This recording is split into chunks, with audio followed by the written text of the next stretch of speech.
Good afternoon, Dr. Regina. Good afternoon, my fellow grad students. Our group is tasked to report on, I think, the last chapter 6, entitled Traditions of Communication Theories. Okay, so under this chapter, we'll be dealing with 6 traditions of communication theories, and these are semiotic, phenomenological, cybernetic, socio-psychological, critical, and rhetorical. I'll be discussing on the semiotic, and the rest are to be discussed by my other group mates. Okay.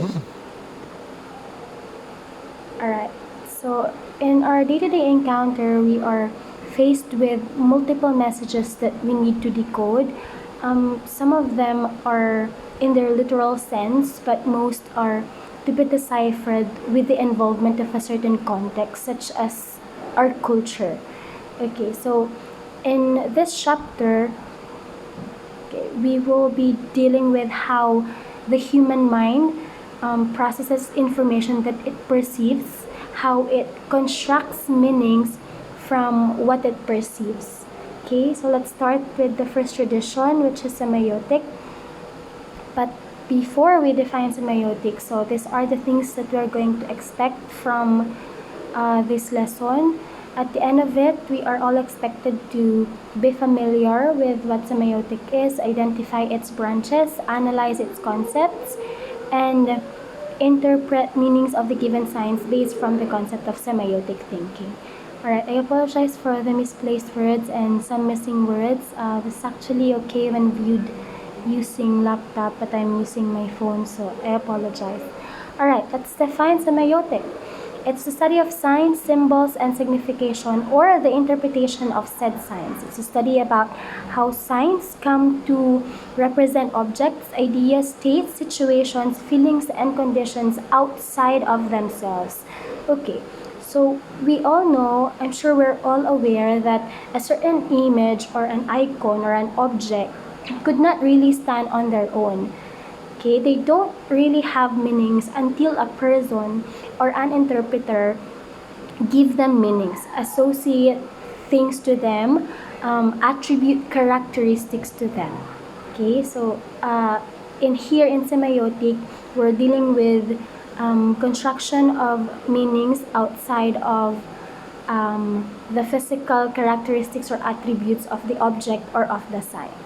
Okay, that's why I told a while back that some messages are needed to be deciphered with the involvement of a certain context, okay, such as one's culture, background, perhaps thinking or mental capacity, or age perhaps is a factor, etc.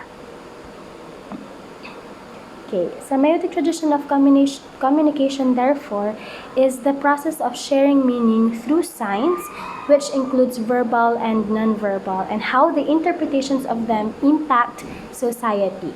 Alright, signs in general, whether it's verbal or nonverbal, have 3 main functions, and these are: first, they communicate instructions. They make us do something. For example, the button, your device's button sign, when upon stumbling, whenever we stumble upon it, it makes us do something. So we either turn on or turn off the device upon seeing that power on or off button. Okay, so that's one example of a sign. It's a nonverbal sign, and it makes us do something. Okay, for the second one, it signifies, or it promotes or forwards social causes. Okay, your pride flag, okay, that's an object, that's a sign, that's a symbol, isn't just your ordinary colorful flag or rainbow flag, but when we see a pride flag, we hear the battle cries of our brothers and sisters belonging to the LGBTQIA+ community. Ayun. So that's the second one. So it pushes for a social cause.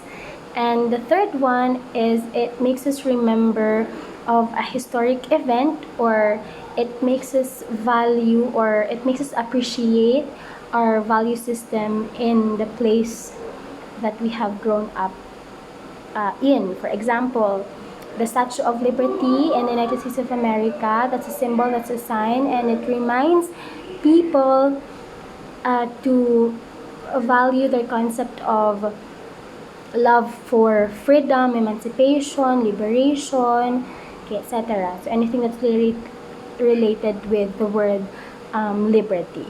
Okay, so what are your examples of verbal and non-verbal signs? We have your traffic signs. Yes, we have your icons, those that I have mentioned a while back. So verbal, just simply the inclusion of text, that's a verbal, and non-verbal, these are your icons, your images, your objects, etc. Alright, here are the two critical concepts to the semiotic tradition. We have sign and symbol. These two are understandably interchangeable. We often mistake these two because they are interchangeable naman po talaga. Minsan kapag sign or symbol, pareho lang naman yung tinutukoy natin. But if we can deduce their main difference, I think it lies in their degree of acceptability or recognition or acknowledgement from the people. Sign, we have traffic signs. So traffic signs are recognized by almost all people. The X mark and then the letter U, for example, would mean no U-turn. It means, upon seeing it, it means you cannot maneuver your vehicle to a U direction. So all people seeing it have the same meaning in mind. In contrast to symbol, which is very personal. Okay, so the color red, for example, to me, will be, so this is just an example, it doesn't necessarily mean true. So red for me, for example, means violence or war or blood or death, but red for others may mean love, passion, warmth, etc. So we can have a different take on that color, on that symbol. So symbol is very personal, while sign is a top-down type of a semiotic. A symbol is usually bottom-up. Okay, so personal ang symbol, ang sign ay recognize, acknowledge, as involved or included sa sign yung traffic signs natin, yung sa laws, traffic laws, okay, etc. Recognized by people. Okay, so here's the triad of the meaning or the basis of semiotic thinking. We have number 1, the object or the reference, then number 2, the sign, and then number 3, the person or the interpreter. I think it's important to emphasize number 3, the third element here in the triad of meaning, because as I have said a while back, an object, a sign, or just an icon or an image could not really stand on their own. It needs someone to associate meaning to it, to give it meaning. That is why we have number 3 here, the person and interpreter. And dito na pumapasok yung sinasabi natin na culture, because the interpretation of this person may vary from the interpretation of another because they don't have similar experiences in life. For example, yung sa red na sinabi ko kanina. Okay, so let's have another example here. Let's take house as an example. So the object or the reference is house. The sign for it is usually just a triangle or a square, or a triangle above the square, on top of the square. Okay, so why? Because these shapes are the geometrical shapes that usually form the house, right? So yun yung sign natin for house, and then the person may give meaning to that sign. For example, it's a place for love, for care, etc. Some may just define it as it's a place for restrictions, ganon. Okay? Triad of the meaning, the basis of semiotic thinking. Alright. Okay, so we have 3 key thinkers or proponents, the people behind semiotic. We have first Ferdinand de Saussure from 1857 to 1913. Second, Charles Sanders Peirce. from 1839 to 1914, and then Roland Barthes from 1915 to 1980. So each of them has proposed concepts about semiotic. So each of them has proposed ways on how a person constructs a meaning out of a given object or a sign or a reference. Okay, let's first discuss the semiotic of Ferdinand de Saussure. Okay, so Ferdinand de Saussure proposed this concept. He stated that the meaning is out of these three elements. So we have sign is equal to signifier over signified, whereas sign is anything that conveys meaning. Signifier are the things that give meaning. So it could either be word or an image, and signified what is evoked in the mind or what is the mental concept formed in the mind. Okay, let's have an example. So that's the sign, that's the object. So signifier, you may replace the word signifier with modifier. So any adjective characterizing the sign is a signifier. So we can have red, leaf, round, or the apple per se, the apple itself, the word apple itself. Okay, but for signified, ito na yung nabubuo na meaning sa utak natin. So this is the mental concept. So yeah, it's a fruit. What type of fruit? It's an apple. Pero you can also give this a different meaning aside from it's a fruit and aside from it's apple. For others, this means freshness. For others, this means health. Okay. For other people ulit, this may mean temptation. Or kapag sinabi nating apple of the eye, teacher's pet. Or apple, yung computer, is it a brand? Brand natin. Type, computer, brand, ganyan. Okay, so I hope you're following. This is good for discussion actually. Maybe we can discuss it kapag face-to-face natin kay Ma'am Reg. Alright. Second, we have the semiotics of Charles Sanders Peirce, wherein he classified sign into three. We have iconic, indexical, and symbolic. Okay, so a sign is iconic class if it resembles something. Kapag may kamukha siya. Okay, let's take this as an example. The next slide. Crayons. So we may associate different races gathered in a research symposium, for example, as crayons because they have different hues, different brightness, different personalities. Ayan. So yung a research symposium, for example, is composed of delegates from different countries. So we have Asians, we have from China, we have from Japan, and we have from USA, we have from Russia. Okay, so we may associate Russia as the red color, China as yellow, definitely US as white, Filipinos as brown, okay, etc. So iconic if the object resembles something. Okay, second, indexical. This is our index finger. We use it to point on someone directly. Okay, and for indexical, let's again take this example. Crayon, you associate it to something that has a direct relationship to it. That's why it's indexical. So you say crayon is for coloring. Okay, so it's indexical. Yung coloring yung crayon ay sign is an indexical sign to coloring or of coloring. Okay. Next one. Symbolic. So upon seeing this image or a picture, what comes to your mind? So you can perhaps think of youth, brightness, or colorful, vibrance, ganyan.